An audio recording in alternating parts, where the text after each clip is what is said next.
अरे न्यू खेरी पहाड़ पे ले चलो, पहाड़ पे आ गए। ऊपर ले चलो। तो हेलो गाइस, राधे राधे, सत श्री अकाल, अस्सलाम वालेकुम। तो दोस्तों हम आए तारागढ़ पृथ्वीराज चौहान का जो किला है वो अब तो रहा नहीं, लेकिन मैं आपको दिखाता हूँ ऊपर से, दिख रहा हो तो। वो रहा, नहीं दिख रहा अभी भी? तो कोई नहीं दोस्तों, चलते हैं और वहाँ पर मैं आपको दिखाता हूँ।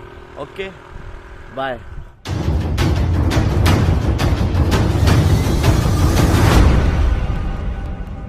पूरा अजमेर दिखता है यहाँ से। तो चलो दोस्तों, और अभी जिस जगह मैं खड़ा हूँ ये उसकी चढ़ाई है और नीचे चंद्रवरदाई है। चंद्रवरदाई के बारे में भी मैं आपको बताऊंगा किसके नाम पर है। ओके करो। तो हेलो दोस्तों, हमने आधा सफ़र तो तय कर लिया है। यहाँ पर सीढ़ी भी है, वो देख लो वहाँ पर, लेकिन हम बाइक से आए क्योंकि चढ़ाई बहुत ज़्यादा है।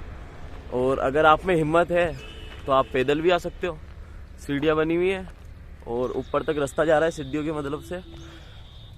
और अगर आप बाइक से आ रहे हो तो फिर तो बिल्कुल सही है, लेकिन यार अगर आप में स्टेमिना है कि आप चढ़ सकते हो तो आना। और गाइस धूप बहुत ज़्यादा हो रही है, तो क्या करा जाए धूप के लिए?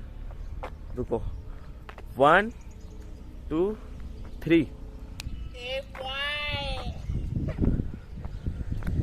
तो बताना गाइस एडिटिंग कैसी लगी। और ये देखो पीछे का व्यू, आई होप आपको दिख रहा तो होगा। वो देखो ये पूरा अजमेर है, अजमेर की पूरी नीचे वाली सिटी जो बसी हुई है नीचे वो, और ऊपर तारागढ़ है। तो चलते हैं अपन ऊपर। ओके गाइस, और ऊपर से मैं आपको इसकी हिस्ट्री और उसकी थोड़ी बहुत नॉलेज मैं आपको बता दूंगा। तो चलो दोस्तों चलते हैं। तो दोस्तों हम आए थे पृथ्वीराज चौहान स्मारक, लेकिन यहाँ पर पता चला है पुलिस अंकल से कि वो 2 साल से, जब से कोरोना चला, जब से वो बंद ही है। Oh no. और यहाँ की हिस्ट्री में थोड़ा सा आपको यहाँ पर भी बता देता हूँ और थोड़ा सा ऊपर चल के भी बता दूंगा। यहाँ पर एक कोई गुफा है इसके अंदर, और वो गुफा में अंदर से ना घोड़े की आवाज़ आती है चलने की। और ऐसे कहते हैं कि पृथ्वीराज का जो घोड़ा था, आत्मा कह लो या और कुछ, उसकी मतलब कि एहसास होता है कि वहाँ पर कुछ ना कुछ है। लेकिन क्या करें यार, किस्मत ही ख़राब हो तो कुछ भी नहीं कर सकते। तो अब और ऊपर चलते हैं। ऊपर का व्यू मैं आपको और दिखाऊंगा, जहाँ पर इनका किला था, और वो किला दिखाता हूँ पृथ्वीराज चौहान का। और इनके बारे में मैं आपको बता देता हूँ कि ये, तो दोस्तों मैं आपको यहाँ की हिस्ट्री बता रहा था। यहाँ की हिस्ट्री ये है कि जो पृथ्वीराज चौहान थे वो आखिरी राजपूत राजा थे। वही दिल्ली जिसके सिंहासन पर पृथ्वीराज चौहान विराजमान थे। वे बहुत वीर और युद्ध कला में निपुण योद्धा थे। शब्द भेद तीरंदाजी में तो वे माहिर थे। मतलब कि कोई भी कुछ बोलता था कि वहाँ पर इतनी दूर है, वहाँ पर कोई बैठा है, वहाँ पर आपको तीर चलानी है, तो वो सुन करके और तीर चला देते थे और बिल्कुल वहीं पर निशाने पे लगता था। तो बात ऐसी है कि दोस्तों इनके एक मित्र थे और वो उनके लेखक भी थे, चंद्रवरदाई, जिनके नाम से ये पूरा जो नीचे सिटी दिख रही है आपको ये बसी हुई है। इसको आज भी चंद्रवरदाई के नाम से ही जानते हैं। राजा जयचंद की लड़की से हुई थी, उनको इनसे प्रेम था कि जब शादी हो रही थी तो सभा में सबको बुलाया, लेकिन पृथ्वीराज चौहान को नहीं बुलाया और इन्हें अपमान करने के लिए इनकी मूर्ति बाहर जिस दरबारी होते हैं उनके तौर पे लगा दी थी, जिससे पृथ्वीराज चौहान को बहुत बुरा लगा। और लेकिन ये बदला निकालने के लिए वहाँ पर दरबार में पहुँचे और उनकी बेटी रानी को लेकर के उनसे विवाह कर लिया था। कन्नौज के राजा जयचंद पृथ्वीराज की ख्याति देखकर उनसे ईर्ष्या करते और उनका अपमान करने का अवसर ढूंढते रहते थे। हम चाहते हैं कि हम अपनी पुत्री संयोगिता के स्वयंवर का आयोजन करें। उस स्वयंवर में पृथ्वीराज चौहान को छोड़कर भारत के सभी सम्राटों को निमंत्रण दिया जाए। जब संयोगिता को इस बारे में पता चलता है तो वे अपने पिता के पास जाती हैं। पिताश्री, मैं दिल्ली के शासक पृथ्वीराज चौहान को अपना वर मान चुकी हूँ, अतः उन्हें स्वयंवर में आमंत्रित करना होगा। असंभव, ऐसा कभी नहीं हो सकता, कभी नहीं। मैं अपने शत्रु के साथ तुम्हारा विवाह कभी स्वीकार नहीं करूंगा।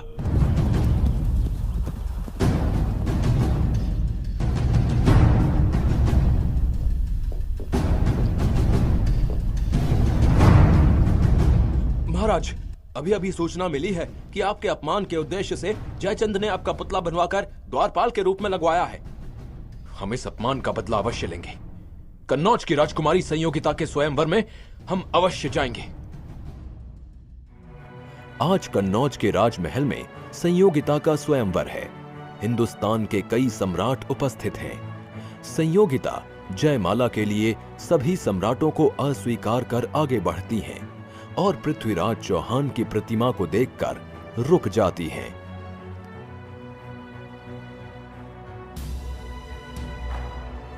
ये प्रतिमा तो मेरे पृथ्वीराज चौहान की है, जिन्हें मैं अपने वर के रूप में स्वीकार कर चुकी हूँ।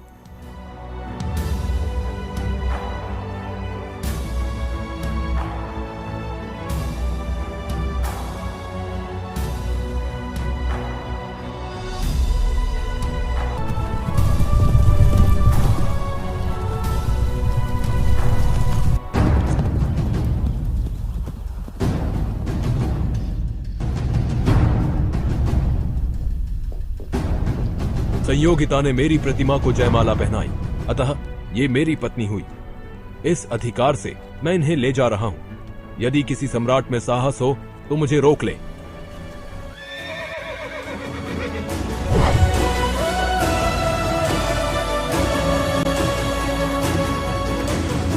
फिर यहाँ पर एक राजा हिंदुस्तान में आए जिनका नाम गोरी था, मोहम्मद गोरी।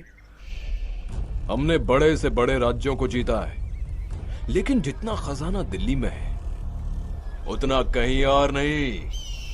अगर हम दिल्ली के खजाने को लूट लें तो हमारा मुल्क सबसे धनी मुल्क बन जाएगा और सोने की चिड़िया कहलाएगा। गोरी ने पृथ्वीराज चौहान को बंदी बना लिया था और बंदी बनाने के बाद में ये अपने शहर ले गए थे। आएगी। महाराज, सूचना मिली है कि कन्नौज के राजा जयचंद से संधि कर गौरी ने दिल्ली पर हमला बोल दिया है। क्या? जयचंद ने गौरी से संधि कर ली? हम बाहर के दुश्मन को तो एक बार माफ कर सकते हैं, लेकिन देशद्रोही को नहीं। सैनिकों, युद्ध के लिए तैयार हो जाओ।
पृथ्वीराज चौहान को अपमानित करा और इनकी आंखें भी फोड़ दी थी कि अब इसकी आंखें नहीं रहेगी तो ये मुझे मार भी नहीं पाएगा। तो फिर मोहम्मद गौरी ऊपर बैठे थे। सिपाही, हम सुल्तान से तीरंदाजी खेल के सिलसिले में कुछ कहना चाहते हैं। मेरा ये संदेश शीघ्र सुल्तान तक पहुंचाओ। गौरी की अनुमति पाकर चंद बरदाई को दरबार में पेश किया जाता है। सुल्तान, आपने जो तीरंदाजी के खेल का आयोजन किया है उसमें मेरे मित्र पृथ्वीराज चौहान भी हिस्सा लेना चाहते हैं। क्या? एक अंधा तीरंदाजी करेगा? आपने पृथ्वीराज का यह करतब देखा ही कहां है। आंखें ना होने के बाद भी वे अच्छा निशाना लगा सकते हैं, आवाज सुनकर तीर चला सकते हैं। असंभव, असंभव।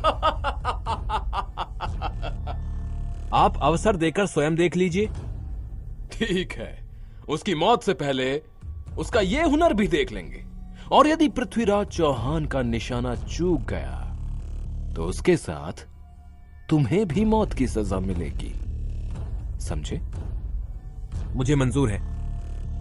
गौरी को परास्त करने का आपको एक सुनहरा अवसर मिला है। आप शब्दभेद कला में निपुण हैं। इस खेल में आप तवे पर बाण न चलाकर गौरी पर बाण चला देना। लेकिन मुझे पता कैसे चलेगा कि गौरी कहां बैठा है? दोहे के द्वारा मैं बताऊंगा कि गौरी कहां बैठा है और आप मेरे शब्दों के आधार पर गौरी पर तीर चला देना। इस तरह योजना बनाकर पृथ्वीराज के साथ चंदर बरदाई तीरंदाजी के खेल में उपस्थित होते हैं। सुल्तान, तवे से निकली आवाज सुनकर पृथ्वीराज उस तवे पर तीर चलाएंगे। लेकिन सुल्तान, आपको 3 बार हुक्म देना होगा, तभी मेरे मित्र तीर चलाएंगे। तीर चलाओ पृथ्वीराज चौहान। हे पृथ्वीराज, कमान बांध, है अंतिम अवसर यही। एक बाण से लक्ष्य बेध कर मत चूके चौहान। 4 बास 24 गज, अंगुल अष्ट प्रमाण। ता ऊपर सुल्तान है, मत चूके चौहान। लगाओ निशाना, निशाना साधो पृथ्वीराज। गौरी की आवाज तथा दोहा सुनकर पृथ्वीराज गौरी पर तीर चला देते हैं।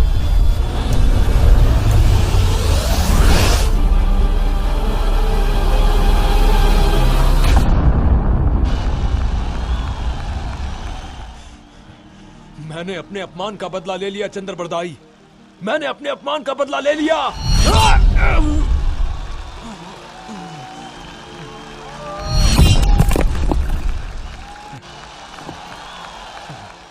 गुलामी से अच्छा तो मृत्यु लोक है। दुश्मनों के हाथों मरना पृथ्वीराज चौहान की शान के खिलाफ है।